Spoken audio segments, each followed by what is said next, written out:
Are you one in a million? Find out right here on Visibly Fit.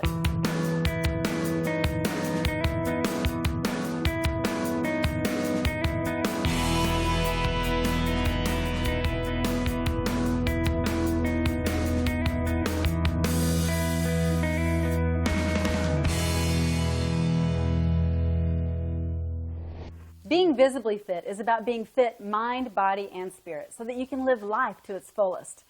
Well, I was recently on an airplane ride. I was taking a business trip, and I usually like to curl up next to the window and sleep a little bit and not talk to anyone.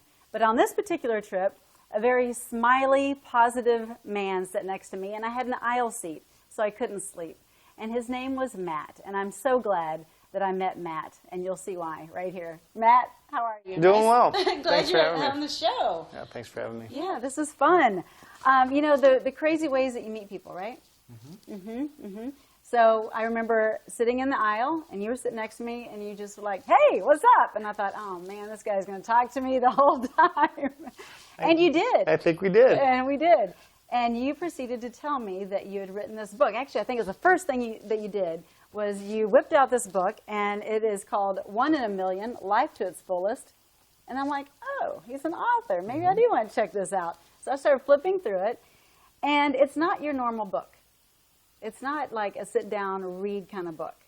Can you tell us a little bit about this? Yeah, we had a lot of cool touch points inadvertently, because sometimes I'm the guy that doesn't want to talk to the person on the flight either. Oh, good. Okay, I'm not the only one. I just want to get energy from closing my eyes, but I got a lot of energy from being next to you and sharing some of the stories. And commonality in faith, I think, was what started it off, and then it led to leading goals and what's the purpose in our life, and we're all familiar with the purpose-driven life.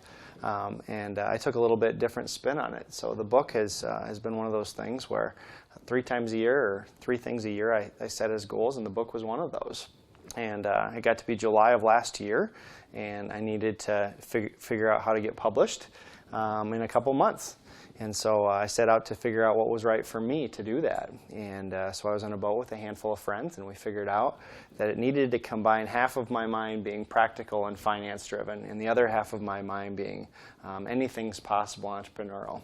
And so we combined that in this book by picking up 360 different adventures and applying statistical probability to what's the likelihood that you'll do that in your lifetime. Cool. And so that was the start of it. Well, and as I was flipping through the book, you know, it's basically more of a statistic kind of a book, right? And I'm like, oh, well, I've done that, and I've done that, and oh, I haven't done that. But it was fun to see that there is so much that we can do in this lifetime. And sometimes it just needs to be put out in front of you of, hey, can you do this? Like you were recently in a magazine article because you wanted to milk a cow. Not everyone has that goal and aspiration to milk a cow. I've milked a cow. It's an interesting thing to do. But you wanted to do it. It was on your bucket list, and you did it. Yeah. So how important is it to do things? I mean, I always say that interesting people do interesting things.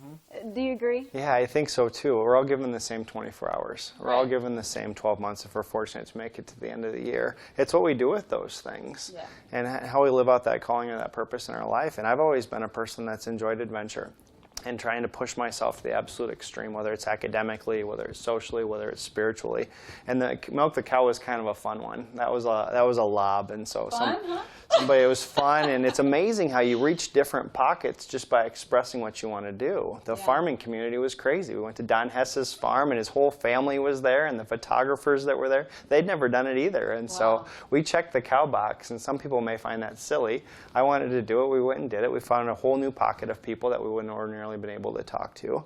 The second thing on the list this year is to go to Africa. Awesome. And never done that. Safari or? Going to tack on a safari, but this will be my first church mission trip. Nice. And so as luck would have it, the parish that I go, one of my mentors is the senior pastor there, Joel Johnson, and he invited me to join them along with that. And it was weird how those things just come together. It was a lunch that was supposed to be canceled because Joel was leading into a capital campaign. And it turned out that on the back of my card, I print the things that I want to do. And he saw Africa, and he started asking me questions about it. And it's going to lead to going to Malawi. coming up soon. Wow. And then the third thing, as I shared with you, was to meet Mark Burnett. Oh, right.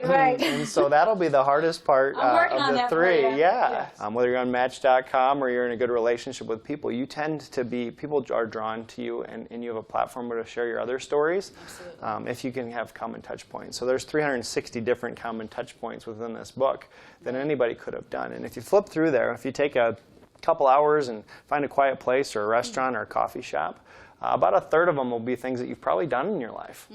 About a third of them will be things that you'll never be able to do, like become Pope. You'll never be able to do that. Are you sure? Right. And then about a third of those things are things you could aspire to do. And so there's resources in the back of the book that encourage you not only to find out the things that may enthuse you, but what are the steps that it takes to get those things done? People get stuck in the rut and they try and chew off too much stuff and they don't know how to do it. Just take bite-sized chunks, whether it's in doing one of these adventures or whether it's in your faith or whether it's in your health journey. Yeah, absolutely. Yeah. Well, I love it, and I want to talk to you more about it and get into a little bit more detail. And I want to talk a little bit on fear when it comes to being adventure. You bet. Being adventurous. So stay tuned right where you are, and we'll be back with Matt Uderman.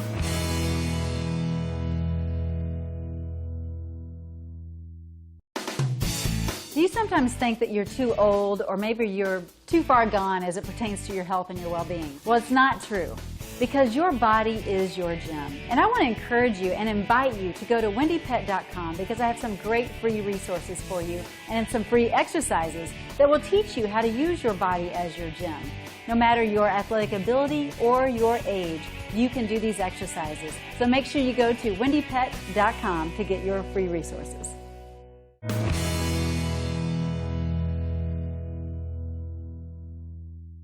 Hi, and welcome back to Visibly Fit. I'm your host, Wendie Pett. Before the break, we were talking with Matt Uderman, who wrote the book, 1 in a Million, Life to its Fullest. And this is an incredible book. Matt, thank you for joining us. It's not your typical read. It's more of a statistic kind of a book. But I love it because it's actually very inspiring and motivating for me and encouraging. And it really kind of makes me think, well, why haven't I done that? What am I afraid of? I think that there's a fear of a lot of things, and some of them are financial. People think that big goals have to be something that you have to save for, and they don't have to be. Like we were talking earlier, milking a cow. You have to if be, that's your thing. Yeah. You have to be brave enough to make an introduction, make the ask, right. And there's really two answers you can get, yes or no. Yeah. And sometimes it's maybe. I guess we hear that in the call of the Lord as well, right? Absolutely. He says yes, no, or maybe. And the same is true with the goals that you set in life. At the bottom of each page is a check mark that says do it and did it. So a way to kind of step into the water is go through the book. There's inevitably going to be something that you've already done. So build off of that. Yeah. And then don't try and chew off something that's just too big of a chunk. Find 1 to 3 things that you're going to do in the next year. Right. Very specific things that you want to do, timelines for being able to do it, and then use the resources in the back of the book to do it. And if you take that off, some of the fear dissipates. It's also important to do it with other people. Yeah. And not from a vantage point of buy more books, right? But grab a buddy to share it with, share the experience with. I just recently started running again.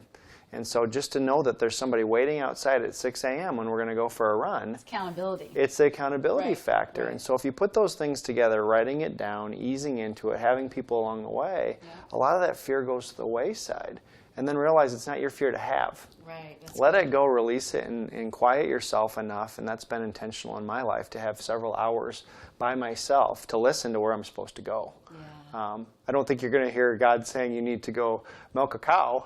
Well, you might. But you might say you're getting pulled in an area, like I was for Africa, to be part and in communion with folks that you haven't been with, to have that commonality. And you really don't even know what's happening. Right. Some of the unknown and the mystery makes people nuts, but lean into it and say, I don't have the steering wheel in my life. He does, That's right? That's right. And so we fail every single day to do that, but if you can just let go and think you don't have to control everything, and if you just set simple ones, it's amazing. Once you cross off those first 3, you want to add the next 3. Yeah. Now, when you were coming up with the statistics and doing the research for all of this, did you ever feel like you wanted to quit? I mean, what was the whole process like? I can't imagine. I'm not a numbers person, so. When I get focused on a goal, I don't let people tell me I'm not going to do it, and I sometimes stay in my bubble. One of the things I did last year was on my 3 things was to read the Bible cover to cover, And so there's always going to be the naysayers to say, why would you read it cover to cover? Why don't you go in the chronological order. or why don't you dive into this or that? And I said, that's what I want to do. And so it was really breaking it apart to take a 1,400-page book, and I used a kid's book, and every week I would have a goal. And if I was ahead or below my goal, I would have it marked on the pages to where I was supposed to be, right? And so the same is true with this and overcoming those challenges and moving along. Yeah, no, that's beautiful. And what would you say is currently your most recent inspiration? Yeah. My buddy Rob Pulsifer is probably my most recent. He's a buddy of mine that I work with in New York, lives down in Florida, and started training for a marathon about 1.5 years ago. He's ran 3 marathons, started at 4 hours and 10 minutes, but his goal was to qualify for Boston. Nice. And to qualify for Boston, just to apply, you have to be sub 310, and his goal was sub 305 because 305 people are naturally in. And so his journey took him to Minneapolis. We reconnected after a little while apart, and he says, "Can I come up and run Minneapolis?" And I said, "Absolutely. I want to come cheer you on, et cetera." And woke up that morning to get him down to the race line, and we were on our way down there, and they delayed it an hour. So we drove back, and he dumped and reloaded his fuel for the race. And then we went down there again. And he was in a crowd of 6,000 people getting ready to run the marathon, and they canceled it. All this training, all the expense, all the time away from friends and family, his wife and 2 kids down in Florida. And I said, "Rob, what's going through your head?" He said, "Where's the next one?" He says, "I got to qualify by September for Boston." And I said, "What a great mentality." And you could see half the group at the start line was miserable and hated life, and the other half was like, "Yep, it's just the way it goes. What's next?" He says, "It's just another wall to climb over." And so 3 weeks later, he came up and ran Grandma's marathon. And Rob Pulsifer had a 3 hour and 3 minute 54-second run and qualified for Boston, which was absolutely exciting. But it wasn't just the Boston qualifier. It wasn't just running a marathon. It was all the walls he climbed over. And from his original marathon of 4:10 to his qualifying run, which was less an hour and some change, he cut an hour off of his time. Huge. And so to even further inspiration when we were talking about this was, what's next for you after you run Boston? And he's thinking about Olympic trials. And if we were to get to Olympic trials, you have to cut out another 45 minutes. I said, "Rob, where does it come from?" He said, "Some of it's God, some of it's health, some of it's diet, some of it's training." He said, "And it's a lot of support as well. But you got to put your positive mind frame ahead of the things that you can do, and then you also have to give the rest up to something that's far bigger than us." Absolutely. And so Rob's been an inspiration. People in that space have been fantastic. That's awesome. And it's great to be around people that have goals and have just that next step that they're wanting to do, because it inspires us, right? And so you really have inspired me, and I hope he's inspired you as well. He's just an awesome guy, and it's crazy the people you meet on an airplane. But I encourage you to go to oneinaMillionBook.com and get this book and see if you are one in a million. I know you are, but just check it out and see, because we are called to live this life to its fullest. And this is the only one that we get, so you might as well enjoy it. And interesting people do interesting things. And I know that a lot of interesting people that I know are funny people. And I have my next guest coming up. He is a 1 in a million funny guy. So you're going to want to stay tuned to hear and laugh with him, because he's got a lot of meaning behind his laughter. Do you sometimes think that you're too old, or maybe you're too far gone as it pertains to your health and your well-being? Well, it's not true, because your body is your gym. And I want to encourage you and invite you to go to WendiePett.com, because I have some great free resources for you and some free exercises that will teach you how to use your body as your gym. No matter your athletic ability or your age, you can do these exercises. So make sure you go to WendiePett.com to get your free resources. Hi, I'm Wendie Pett, founder of Grace in Action. Did you know that there is a lot in your community that you can do to give a hand up, not a handout, but a hand up to single moms and children in need? Your dollars mean so much. Whether it's a small amount or a large amount, it all adds up. And so I want to thank you in advance for your donation. You can go to grace-n, the letter N, action.org, and anything that you donate is greatly appreciated. Thank you in advance.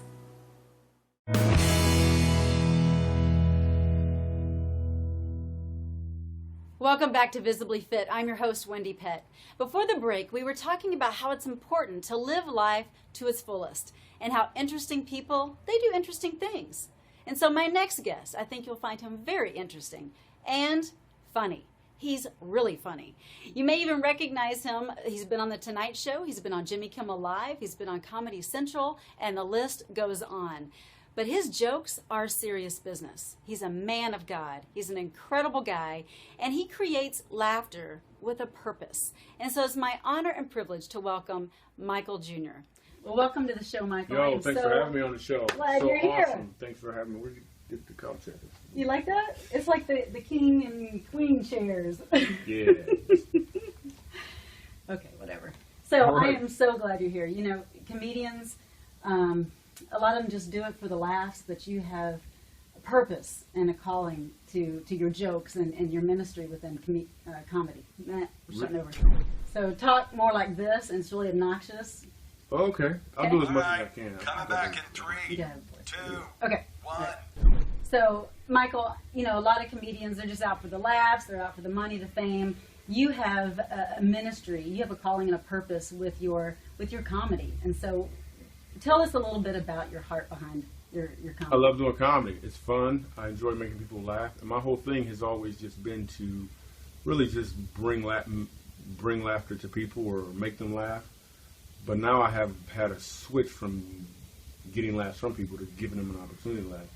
So it really it really lines up with how God gets down and how he wants to do things. Mm-hmm, mm-hmm. And so how would you say, this show is called Visibly Fit, Oh, as you know. And yeah. so it's about being fit, mind, body, and spirit. So how do you think that You laughter, said my body and spirit. mind, body, and spirit. So Like how mind, like selfish, like mind. mind? Oh, mind. I thought you meant it's all Mind. about my body and spirit. I was like, okay, that's weird. No, mind. Mm-hmm. So how would you say that laughter really plays a role in our health and our well-being? Oh, that's a good question. I don't know. Well, it does. It Yeah, does. it does. Releases The Bible. endorphins. Oh, you already know the answer. Oh, okay, Oh, good. go ahead. No, good. The Bible says. The Bible says laughter is good like a medicine, Yeah. which really says it all. Because if medicine can help people, laughter can as well. You know, we were talking a minute ago about how your comedy has a purpose, and you have a ministry where you go into prisons, right? Mm-hmm. Can you tell us a little bit about that and maybe some lives that you've seen change because you've been in there and Okay, told yeah. a few jokes? I go to prisons and I've seen some lives change.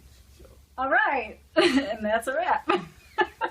so we go to different prisons. We'll go to prisons and homeless shelters and different places. Again, the Bible says laughter is good like a medicine. Mm-hmm. God said to me and my team, well, through me, we should take it to the sick. So we'll go to. We just did like 3 prisons last month, or maybe it was this month, and it's just really cool. I mean, the comedy goes over well, but more importantly, these guys, I'm always blown back by how much they really authentically appreciate it. Mm-hmm. Because I'm probably in their town or in their area doing a concert or doing some sort of event, and then they know that we paused everything to come there and spend time with them. So I think the biggest gift, because the guys will walk up to me and be like, man, nobody cares about us. Mm. They're like, nobody cares about us. Nobody comes here, and you came here. I mean, they literally would say that to me, and I don't be crying in prison, but that stuff kind of chokes you up a little bit. So I just think it's important that people realize the value of just giving somebody a time. Yeah, absolutely. And some of these guys in prison have cried, right? I mean, they have Yeah, we've had some overcome a guys lot cry with laughter, and then some dudes just straight up cry with tears as well. But I don't make eye contact with them when they're crying because I don't want the stuff to get weird. I start crying, they're crying, we locked up. Guys crying, Dudes yeah. crying together, so yeah, I try to play it off, tell a joke, and move on. Right.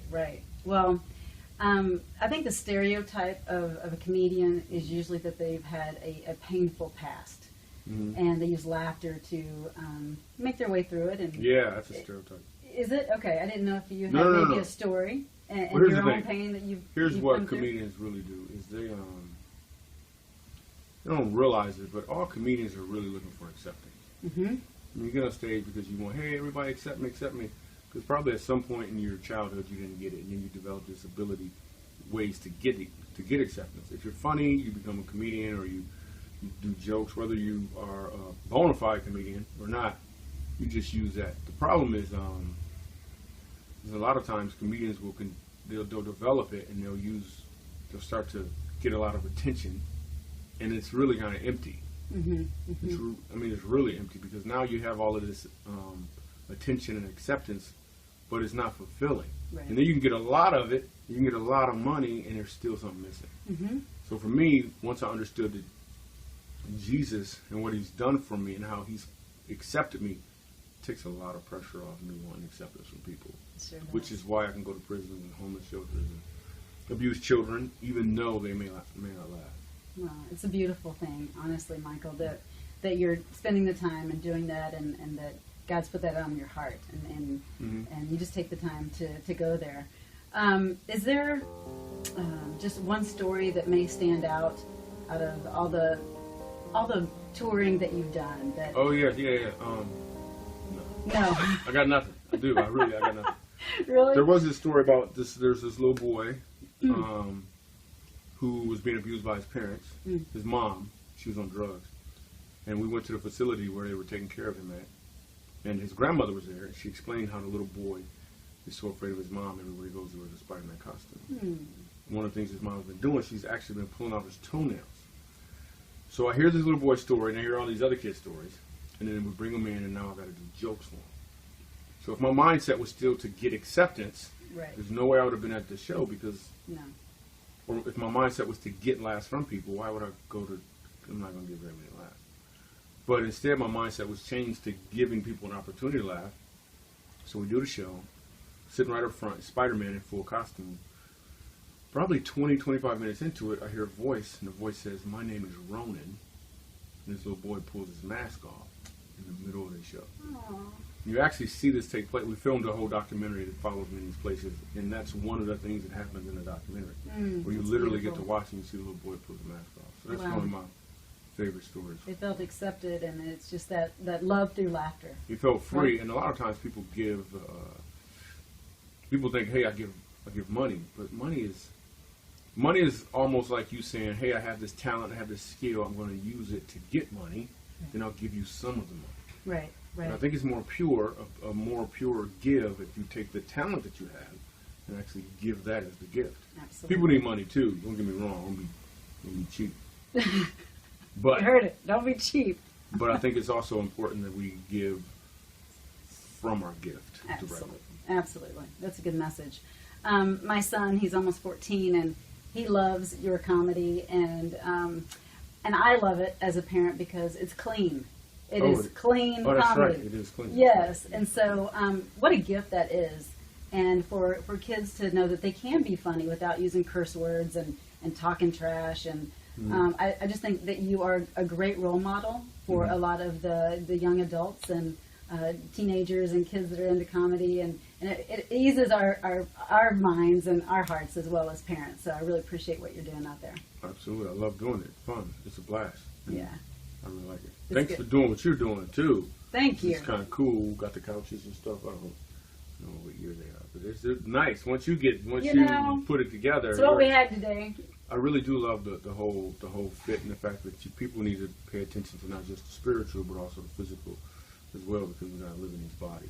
That's right, and we can't be funny, fully. I mean, there's a lot of overweight comedians, overweight people in general, but you can't fully go out and do your calling unless you're healthy, right? Because Absolutely. you're going to be tired, you're going to be worn out, you're just not going to have the energy that you need to sustain your ministry. So, I'm sorry, what happened? yeah, okay. Were you even with us? I'm not, because I was so tired. I got Oh, for a second. you're not. Stop it. All right. We're going to be right back with Michael Coming Jr. back? Stay tuned. Yes, Awesome. we're coming back. Stay tuned. Coming black. Oh, we're actually going to wait like it's a commercial. Oh, no, I was just thinking. Okay. Oh, okay. Okay. Something like it's still on. Yeah, Hey. okay. All right. Hey, editor. What's her name? Daryl. Hey. It's a woman? Daryl. No. Daryl? He used to have long hair, but no. Oh, I he's thought a you said dude. it was a woman. Daryl, good editing, man. Daryl. Okay. Yo, good luck with the transitions. It's on camera, bro. So I don't know what you're going to do. How you going to cut and jump cut it or whatever. Maybe you could pause and get some shots of us doing a high five or something. And then that means you cut, and then that makes it acceptable. Get another. Okay. There's a cut. Bang. There's a cut. All right, welcome back to Visibly Fit. I'm your host, Wendie Pett, and we've got Michael Jr. here, the comedian that is the comedian of all comedians. He's clean. Wow. He's a God man, and Wow. And he's just got a heart. Did you mean to say good man? You just You're a law- God drop man. on the O's? You've God got man. a heart after God. Because you could say like God, man. You was tripping. You said God. But you're a good man too. Okay. Good. Yeah, yeah. So we were just talking about his ministry and his style of comedy and such. And I know that you're on the road a lot, and I wanted to show you a few exercises that you can do while you're on the road, because we're talking about this Visibly Fit Okay, thing. cool. You know, this show's about being fit, right? Go ahead. Well, you're going to do it with me. Oh, okay, cool. Yeah, We're going to do right? exercises. Okay, cool. so I didn't know I was here's... sweating and stuff. you won't sweat. You won't sweat. Oh. All right, so here's what I want to That's show you. important, because I don't want to be getting sweaty when I exercise. Well, you do, but you won't at this moment in time. All right, so our minds are so powerful that we can actually When you create... said that, I was looking in your eyes and I got scared, like you were going to do something suspicious. Yeah, I am. Okay, go ahead. I'm going to have you imagine that you have weights in your hands, okay? I'm going to have you do a bicep curl with me, right? Okay, so you have a Okay. heavy weight. All right, so right here, so... Okay, imagine I got a weight in my hand. Okay. Yep. Cool. So I want you to go ahead and lift and squeeze that bicep as you bring your arm up to the shoulder. How heavy is that weight? Good. So really flex and tense. Yeah, that's right. Go ahead. Go ahead. Come on. Squeeze it. Squeeze it. Lift it up. Lift it up. Can you stop me? Wait, it's a Okay, you heavy got it, weight. you got it. It's a heavy weight. Bang. And then got it. slowly bring it down. And then bring it down slowly. Yeah. So that way you're working the bicep and the tricep at the same time. Oh, And this yeah. this style of training doesn't put stress on your joints, tendons, or ligaments. It'd be awesome while you're on the road to do this kind of training. God really did give us all that we need to be Can I healthy, set the whole, and weight down complete. now? Can I Oh, set yeah, that? set it Okay, down. cool, because that stuff. All right. It was hard. For me. Yeah, I don't was drop still it. trying Don't to- drop it on your toes or Yeah. anything. Triceps. We're going to do a tricep thing, right? All right, so here's what I Try want you to what? do. Triceps, the back of the arms. I'm a Christian. I can't be trying stuff. That's so weird. You can try this. You can try this. Okay. All right, so here's what I want you to do. This feels really strange, but I want you to put your elbows back here by your head. Okay. All right. So, but the key is to put your elbows close to your ears. Okay? My ears. This Now is you're going to so pretend weird. like you have a weight in your hand. I hardly know you when you're doing all this stuff. Okay. Okay, That's and then you're cool. going to lift slowly up to the ceiling. Press as hard as you can while keeping the elbows close to your ears. And then slowly bring that weight down. Ooh. Okay, you kind of feel that, right? Yeah. Yeah, so Feel it. imagine So doing, those 10 or 12 times, right? I know they look weird, they seem a little strange. I no, mean, not at all. he's It's going to start perfectly giving me normal. one of those weird looks I like do he that all does. the time. I was just driving my car the other day like that. I have a beautiful car, and I just really just sat on the curb as if I was driving, and then I got to the store. So it's pretty, I'm just playing with you. I'm like, what are you saying? It's an imaginary car. Well, Michael literally had to run out of here. He had a show to catch, but I'm so glad that he could stop by for the interview. So I hope you enjoyed our time together today on Visibly Fit. And go and support Michael Jr. at michaeljr.com. Show him some love. He's got some great DVDs, and you'll learn more about his comedy and his ministry. So go to michaeljr.com. And until next time, we'll see you here next week on Visibly Fit.